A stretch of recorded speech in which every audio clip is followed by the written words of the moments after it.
How to play infinite chess. Greetings, chess geeks. Today in our Sports Encyclopedia series, we'll talk about how to play infinite chess. So let's start. Infinite chess is a chess variant that's played on a special unbound chessboard that has infinity loops. The game is played with two sets of pieces, black and white.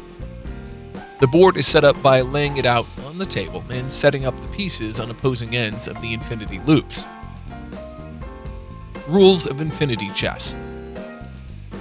All pieces function and move like regular chess, except for a few changes.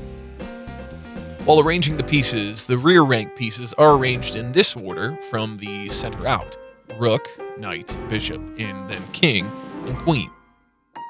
The queen must be placed on the matching color box, and the rest of the pawns are placed surrounding these pieces. In the arrangement, each side of the board must be offset from the other by placing white pieces up from the center and black pieces down from the center. Only one piece is allowed to occupy a single space, despite the large size. Pawns are only allowed to move towards the enemy side of the board. When a pawn occupies the same space in the center grid, it is allowed to change directions to enter the enemy's loop from either direction. It is not allowed for the pawn to capture backwards towards its own loop. Promotion occurs for the pawn when they move to any of the enemy's rear rank starting positions. The knight is not allowed to jump any gaps in the board that's not identified as spaced, and it must still move in an L shape while using lateral spaces. Bishop is only allowed to move in one diagonal direction per move, while continuing to travel through the opposite corner of the space it entered. It is not allowed for the bishop to change directions if it runs into an inside or outside edge.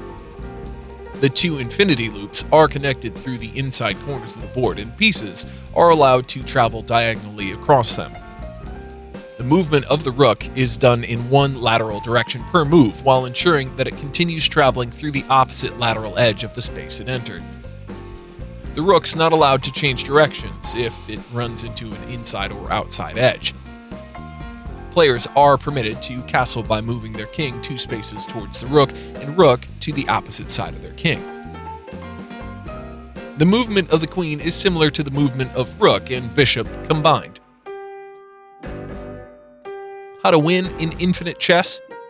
The player that manages to capture the other player's king is declared as the winner. If the game reaches a stalemate, the game draws and the player wins if one player forfeits. That's it, folks. Make sure you go through each of these rules thoroughly before playing in infinite chess. If you like the video, hit the like button and don't forget to subscribe to our YouTube channel.